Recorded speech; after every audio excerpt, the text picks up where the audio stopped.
आज की जो कहानी है उसकी शुरुआत होती है 2010 से 2011 के बीच में।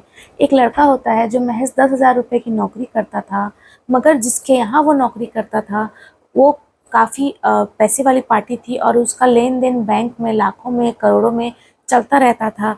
और उन पैसों को जमा और निकालने का काम इस लड़के को दिया गया था। तो वो लगातार इस काम के सिलसिले में बैंक के चक्कर काटा करता था। और उसी बैंक में एक लड़की जो है, उसका नाम पायल होता है, वो जॉब करती थी। और वो यह सोचती थी कि रोज़ कुछ ना कुछ पैसों की लेन देन के नाम से यहाँ आता है, क्या पता इसका कोई बिजनेस हो या ऐसी कुछ बात काम हो।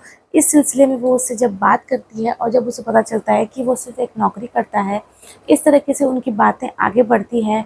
और महज 7 दिन ही हुए थे उनकी दोस्ती को, और उन 7 दिनों में ही इतना ज़्यादा वो लोग करीब आ गए थे कि वो लड़की 8वें दिन जो है अपने घर से सब कुछ छोड़कर, अपनी फैमिली को छोड़कर, जितने भी गहने उसने जमा करके रखे थे इतने सालों में जॉब करके, या उसके घर वालों ने रखे थे उसकी शादी के लिए, वो सब कुछ लेकर उस लड़के के पास आ जाती है। उस लड़के का नाम अरमान मलिक, आज के डेट में उस लड़के का नाम अरमान मलिक है, मगर उस समय उसका नाम संदीप मलिक था। उसने किसी कारणों से अपना नाम को बदला है और आज उसे लोग अरमान मलिक के नाम से जानते हैं। और वो लड़की उसकी पहली पत्नी, जैसा कि वो दावा करता है, पायल मलिक है। तो इस पर वो लड़का कहता है कि तुम इस गहने जो है वो वापस रख कर आओ, फिर हम लोग साथ में रह लेंगे, शादी कर लेंगे, कोई दिक्कत नहीं है, मैं भी तुमसे शादी करना चाहता हूँ। इस पर वो लड़की और वो जो अरमान मलिक होता है, संदीप मलिक होता है, वो लोग शादी कर लेते हैं। शादी के कुछ साल बाद उनके घर एक बेटे का जन्म होता है। और उस बेटे की जन्मदिन के कुछ वर्षों बाद उसके दूसरे या तीसरे वर्ष की वो लोग जन्मदिन मना रहे थे, पार्टी कर रहे थे घर पर। उस पर वो पायल जो है अपनी एक फ्रेंड, बेस्ट फ्रेंड कहती है वो उसे, अपनी उसे इनवाइट करती है। और वो गेस्ट काफ़ी ख़ास हो जाती है। वो उसके अपने हस्बैंड से भी इंट्रोड्यूस कराती है।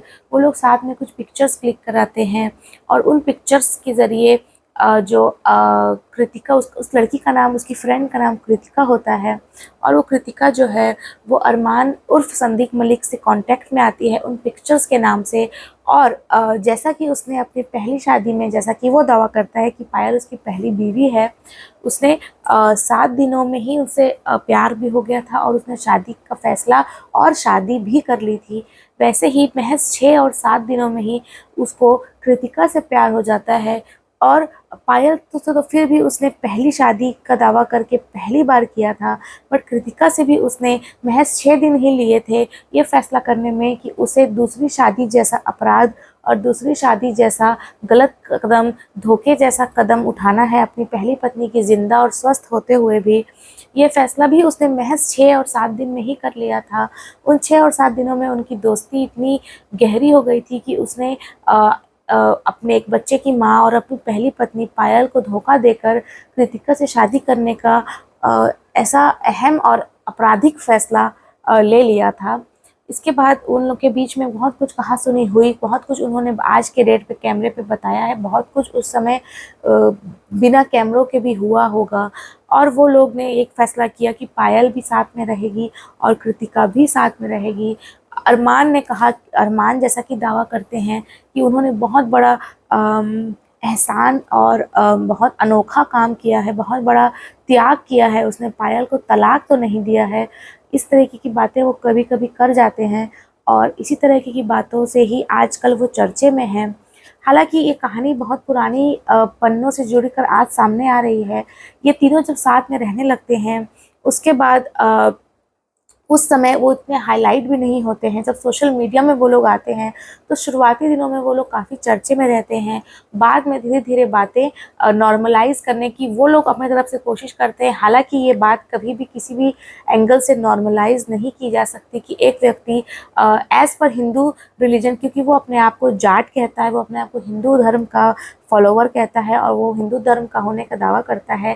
तो as per Hindu religion, as per Indian law, as per Hindu law, एक व्यक्ति अपनी फर्स्ट वाइफ के जीवित रहते, स्वस्थ रहते, दूसरी शादी कर कर उसे अपने साथ रख रहा है, अगर उसे कहता भी है कि मैंने डाइवोर्स तो नहीं दिया, तो ये कहीं से भी जस्टिफाई नहीं होता।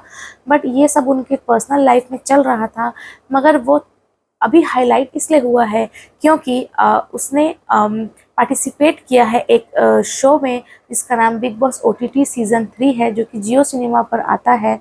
उसने उस शो पर अपनी दोनों बीवियों के साथ पार्टिसिपेट किया है, जो कि पॉलीगैमी को एक OTT प्लेटफॉर्म पर प्रमोट करने जैसा बात है।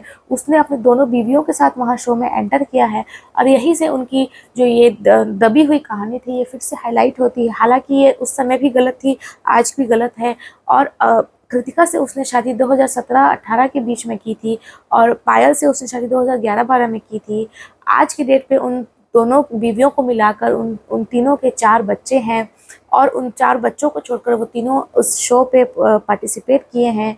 और इनकी जो ये पर्सनल लाइफ का जो अब परतें खुल रही हैं और अरमान के कई पुराने आपराधिक कार्य और हाईलाइट हो रहे हैं, आज हम उस पर ही चर्चा करने जा रहे हैं।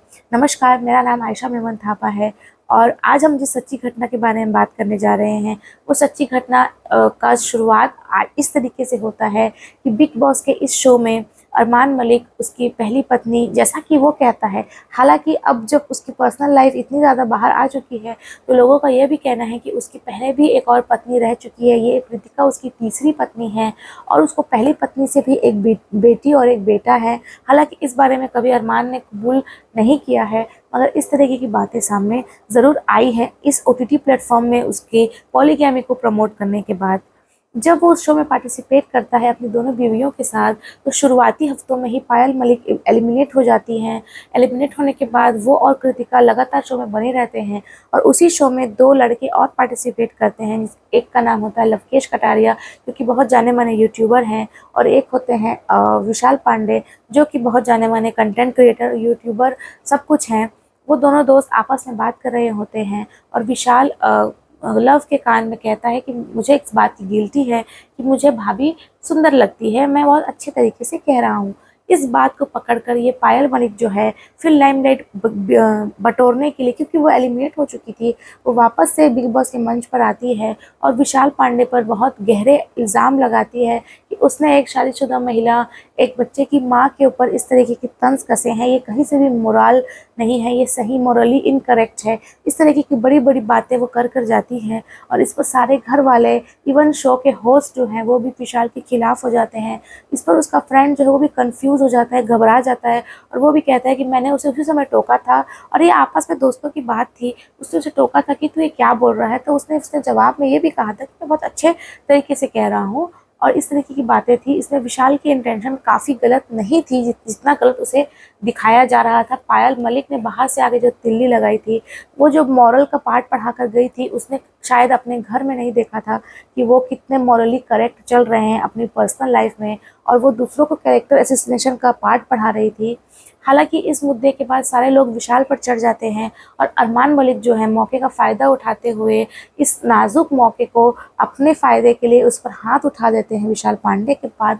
और इस हाथ उठाने की जो गूंज होती है ये अरमान मलिक की पर्सनल लाइफ में जाके बजती है और सारे लोग, विशाल पांडे तो बहुत ही क्लीन आदमी था, उसको छोड़कर उसकी थप्पड़ की वजह से जो उसके पर्सनल लाइफ में इंटरेस्ट लेने लगते हैं और अरमान मलिक के किस्से सामने आते हैं। ऐसा ही एक किस्सा सामने आता है कि उसने जब 2013-14 की बात है, उसे एक घर में हेल्पर की ज़रूरत थी। उसकी 2 बीवियां और एक बच्चा जब उनके साथ रहते थे तो उसने एक लड़की को मेड रखा था जिसकी उम्र 10 से 11 साल रही होगी।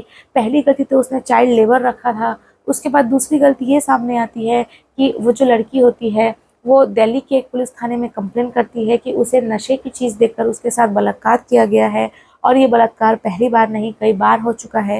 उसके साथ बुरी तरीके से मारपीट भी किया जाता है और लोग तब चौंक जाते हैं जब ये बात सामने आती है कि इसमें उसकी पहली पत्नी, जैसा कि वो दावा करता है, पायल मलिक भी उसके साथ बराबर में हिस्सेदार थी। उसने अपने पति की इस करतूत को छुपाया था, उसकी मदद तक की थी इस करतूत को करने के लिए। उस नाबालिग के साथ लगातार बलात्कार करते हुए पायल मलिक ने अपने पति अरमान मलिक का साथ दिया था। इस तरीके के एलिगेशंस जब चलती हैं तो वो 11 महीने तक जेल में रहता है अरमान, और किसी तरीके से किसी बल से छूट जाता है और आज भी वो केस जो है वो कोर्ट पे जारी है, अभी तक उस पर फैसला नहीं आया है। मीडिया इंटरव्यूज़ में जब अरमान से ये सवाल पूछा जाता है कि तुम्हारा क्या कहना है इस एलिगेशंस पर, तो वो बहुत स्मार्टली वो तीनों जवाब देते हैं कि हमें न्याय व्यवस्था पर बहुत भरोसा है और अगर मैंने कुछ नहीं किया है तो मुझे कोई सज़ा नहीं हो सकती। हालांकि इस बात में कितनी सच्चाई है कितनी नहीं, ये तो कानून और कानून व्यवस्था ही तय करेगी। मगर जिस तरीके से अरमान मलिक की पर्सनल लाइफ बाहर आ रही है, तो कहीं ना कहीं अरमान मलिक सारी जगहों से गिल्टी नज़र आ रहे हैं। उन्होंने पॉलीगैमी को सरेआम प्रमोट किया है और वो बड़े बेशर्मों की तरह कहते हैं कि मैंने पहली को तो तलाक नहीं दिया। और पायल जो है वो शुरुआती दिनों में वो उनके साथ नहीं रहती थी, मगर अभी भी वो काफ़ी कंफर्टेबली दोनों पत्नियां उनके साथ रहती हैं, या फिर कैमरा में ऐसा शो किया जाता है। ये वो तीनों की ही बीच की बात है। मगर बिग बॉस के इस शो में पार्टिसिपेट करने के बाद कई राज खुले हैं अरमान मलिक के बारे में।